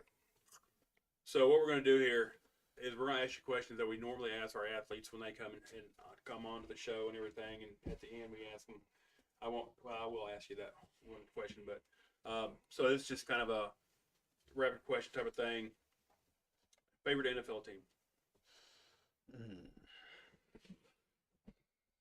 I'm just gonna say the Titans because I'm from here in Tennessee, even though it's a bad one. It's a bad one. Chicago Bears. So why Chicago? I grew up in Indiana, so they're one of the closer teams to us. They're about to be in Which Indiana. Yeah. Hammond Bears. Favorite college team? Tennessee. Notre Dame. Oh wow. Well, Indiana. I was like, you're now over here, so you gotta understand where he's at. And the one I was talking about, this question is, what was your favorite subject in school? Probably math. Tell the truth. Yeah. Like numbers. Social studies. Well, that's two common ones with the kids too. No one ever says English No. or anything like that. Not at all.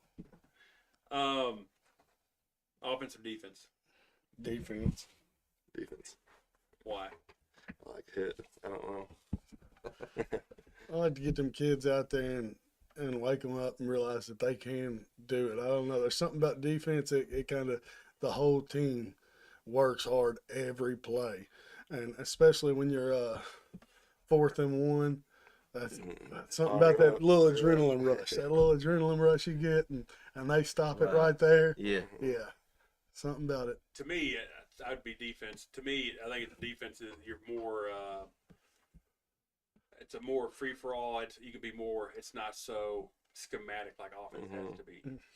And then for me, schematically, I'd like to sit there and have that mental game going. Okay, you've done this. So if I can sit there and run, and you can do it with offense too. But I'm like, okay, this is the down and distance. I know you're going to run this or run this. So if I can do this, it's going to stop everything. And then when it happens, I'm defense too. Favorite food? Meatloaf. There's a first. Maybe. I'm trying to think. We might have had a meatloaf before, have we not? I don't recall. But wife's meatloaf, mom's meatloaf? Wife. Okay. Do you go to somewhere that has the meatloaf? Do you get meatloaf? No, it don't even taste right. Okay. I agree. So what's in the meatloaf that your wife makes? No, it's stuffed. It's onions, peppers, cheese, everything. Oh, I couldn't do that. Everything. I've been on a Skyline chili kick lately. It's a Cincinnati thing, but you can buy it at Kroger. This isn't an ad, by the way. You can buy the cans at Kroger down here, so I'll make it at the house for me and my son. And yeah, eat it up. You're going to try my wife's meatloaf. It's smoked. Boy, it's good. I'll have to. So y'all trade Skyline chili from Kroger's to meatloaf. Unless we're talking out to eat, then I'm Chipotle. Well, here we go. Favorite restaurant? Texas Roadhouse. What's your go-to meal? New York Strip. Wow. How big? Big as big. What's your sides? Baked potato and salad. That's it. Okay. Favorite restaurant? I think a restaurant.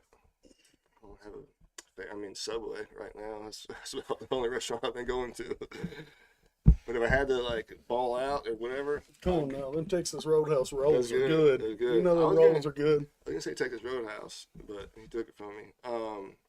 Melting pot. You guys ever been to the melting pot? You cook it, yeah. Yeah, it's really good.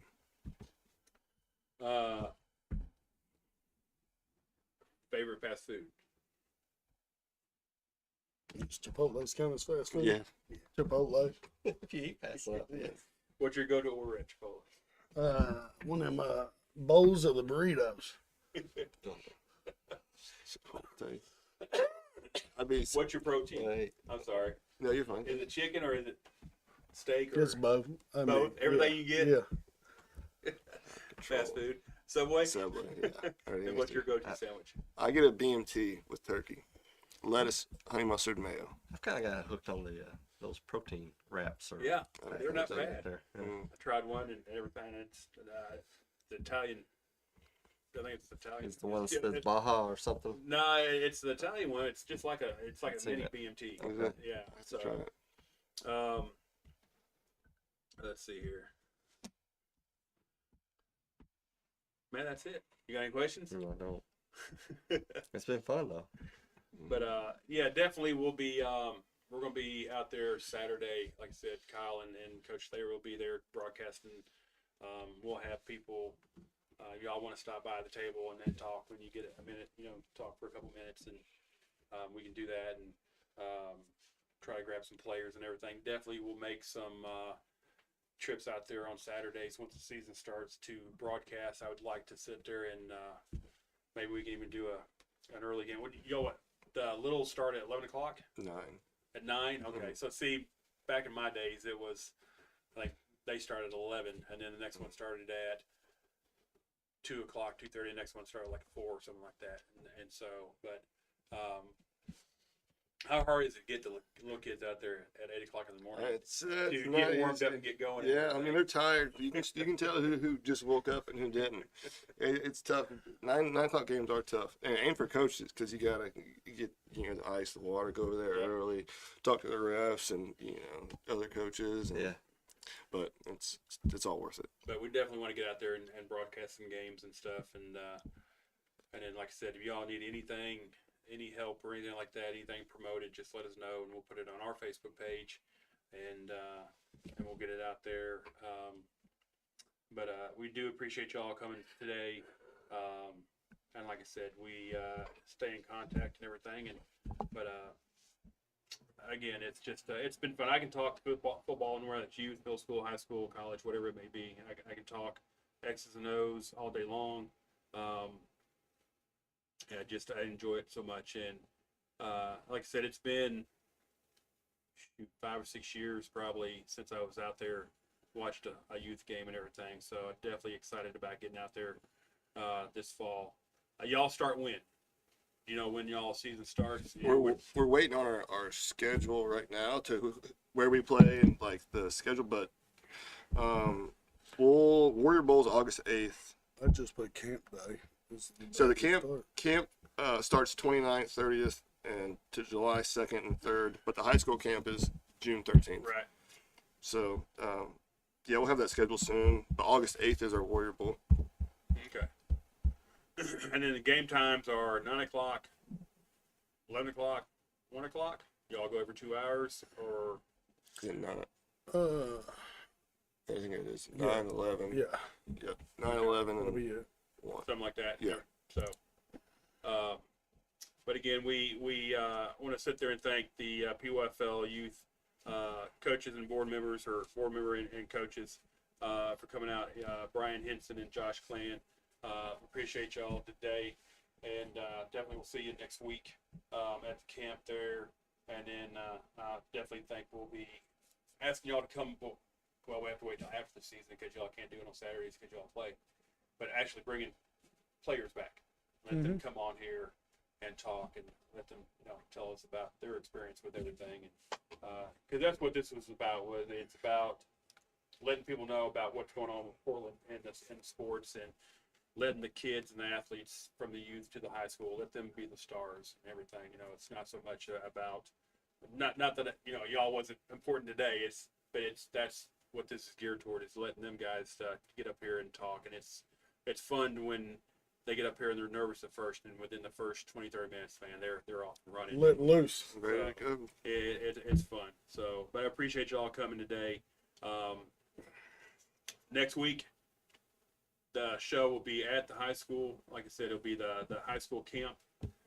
On the 20th, we'll have PHS band members here talking about what they're doing over the summer and what's coming up for them. And then on the 27th, we'll have Emily Hester with 4-H. She's the chairperson for the dairy, and I think June is Dairy Month. So she'll be here to talk about that. July is open. We haven't had no guests so far for July, but we'll start booking guests. We'd like to try to get Jamie White. We talked about him. Maybe talk about the splash pad and everything that just opened up. And like I said, if you know anybody that might want to get on the show and talk about youth sports, about what's going on, or we have an individual that does something, on their own. I think we had, who was it that we had played hockey down in Nashville and everything. We had him on. Fishing team. We had the fishing team on for the 2-3 once every year with Teddy Baird and Eli and them. We got the wrestling team going on. They got camps going on. Wrestling is now out there. We got girls flag football is starting to really grow and stuff like that. So all kinds of sports going on. I know we kind of took a lull the last 2-3 weeks with the graduation, Strawberry Stride, and stuff like that. But hopefully we'll get things booked, and next thing you know, it's going to be in August. We'll have Tuesday night middle school games, Friday night football games, volleyball games going on, and come November, Kyle will be jumping into basketball, and we'll go through the winter sports with Kyle and basketball, and then spring sports come along, and we'll have softball and baseball, and we even did track this year. We'll do another track meet. Soccer, we got to get soccer involved. So, like I said, in any type of youth, I think here in the next week or two, me and John's supposed to be doing some of the all-star games for the youth baseball. Do a game out there. So, a lot of stuff going on. Just keep a watch on Facebook. We'll put stuff out there, and we'll post some stuff that what's going on. Give everybody a heads up and everything. But again, we want to thank Brian and Josh for coming. I want to thank Kyle for joining me today. I'm Coach Almendarez. You're listening to Sports Saturday Off the Rails on the Portland Sports Network.